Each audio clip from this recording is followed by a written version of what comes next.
when I moved to Maine 7 years ago, after 30 years in Florida, I remember a woman one of the leaders in the peace movement in Maine saying to me, "We can't get anybody in Maine to talk about nuclear weapons anymore." Mm-hmm. And that wasn't much of a surprise to me, but I said to her, "Well, what are they talking about? What do they want to talk about, the public?" And she said, "Well, what do you mean? I'm not sure I know what you mean." So I said, "Well, let's just listen. Let's see what people are talking about." And 7 years ago, what people in Maine were talking about was jobs. Okay. And so I went to a meeting of that's Peace Action Maine, the largest group in the state, and I said, "Why don't we start talking about jobs? Why don't we create a articulation of our peace work that links to what people are talking about, what they're worried about, what they're concerned about?" And so we began a campaign in Maine around economic conversion, talking about how military spending is capital intensive and that every other kind of spending is labor intensive. And this has now been absolutely verified by a study done just two years ago by UMass Amherst Economics Department, University of Massachusetts and Amherst Economics Department, that did a study on $1 billion of military production. And what they learned was that, yes, it's true. When you spend $1 billion on military production, you create 8,555 jobs. Absolutely true.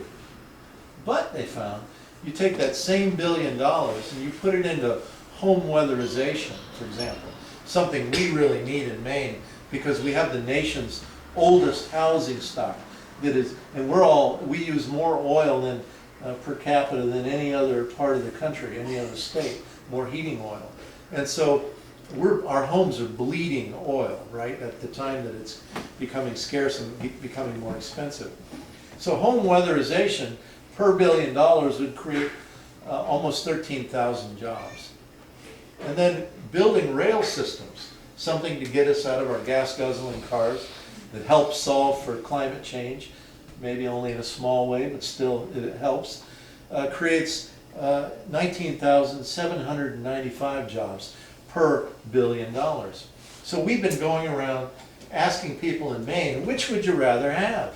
You say you're worried about jobs. You say you're job scared. We say to the politicians, you keep talking about you want to create jobs, but then you're on your bended knees. We say this particularly to the Democrats in Maine. You're on your bended knees begging for more money from the military-industrial complex. But you say you want to create jobs, then why aren't you an advocate for conversion of the military-industrial complex? So this then has led us into this campaign here, Bring Our War Dollars Home.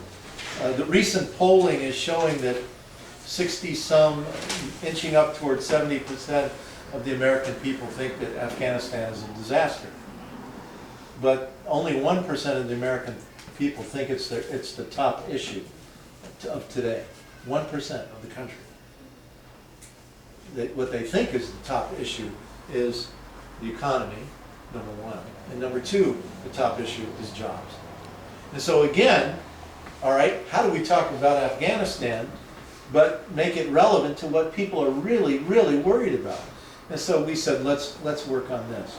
So we organized 1 year ago, in November, last November, a statewide meeting, a series of statewide meetings, where we decided to begin this campaign. We created a website, and we went to the state capitol and announced that we were going to begin this campaign. We had the former state Senate president come and speak at our news conference.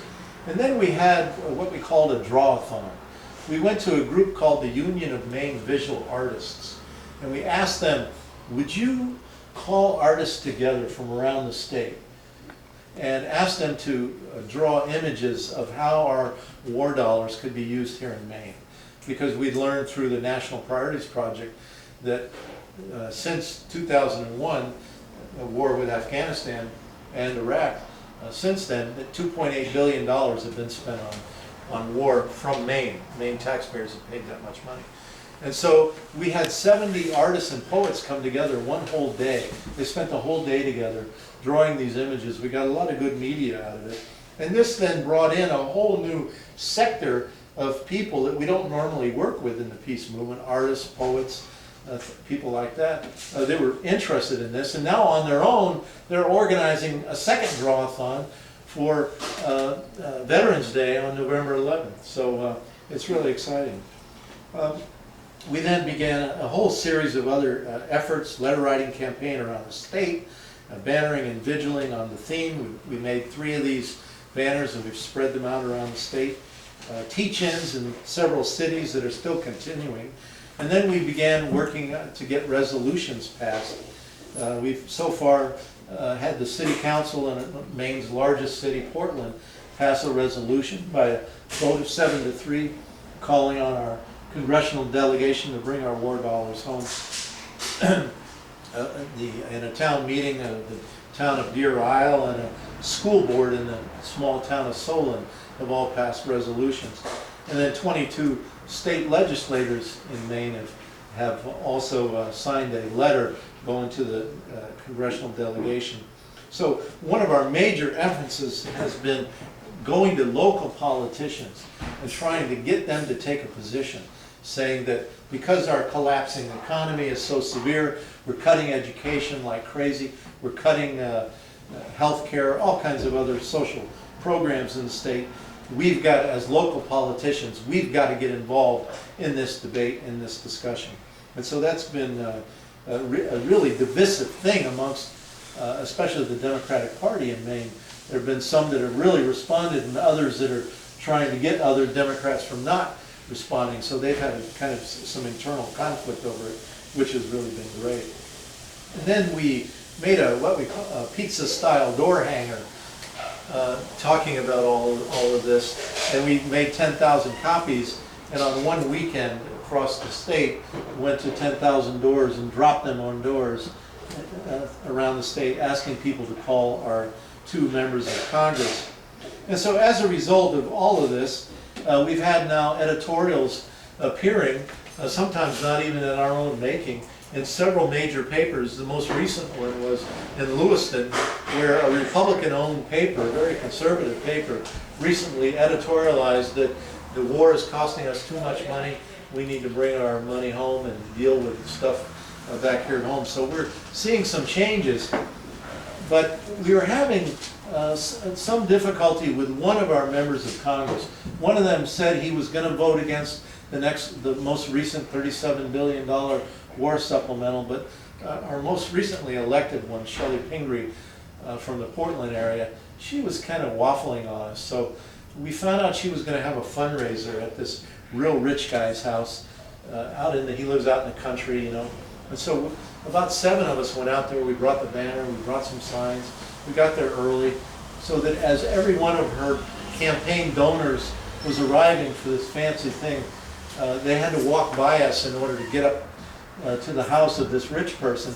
And we were able to speak to all these people as they were going in about our Congresswoman. And then when she finally arrived, late, last person to arrive, she jumped out of the car and started yelling at us, what were we doing there and everything else. But then 2 of our people actually got a hold of an invitation to this fundraising gala and got inside. And one of them is a Code Pink woman. And so she was standing at the door dressed in pink, handing out our door hanger to everyone that came in. And they all thought she was just part of the party, you know, part of the scene. And so when Shelley Pingree got up there and got out of the car and started to go in the house, there at the door was this woman dressed in pink handing out our literature. And that was just sort of too much for her, but it was that event that appeared to throw her over the top. And she then voted against the war supplemental. So both of our members of Congress voted against the war supplemental. Now we're hearing that this thing is spreading out. Northampton in Massachusetts is voted once, and they're having a second reading in the next few days on a resolution. It's spreading to Alaska, to New York. You said you guys were? Yeah, Maryland. Yeah, so it's spreading out to a few other places, and that's great. We're excited to hear that. And we think that it connects with people and that it really is something that people can work around. So I'll stop there and take any questions. Where can we find this online? Right behind you, it says it right on that. No, for the camera. Oh, I'm sorry. www.bringourwardollars.home.org. Thank you.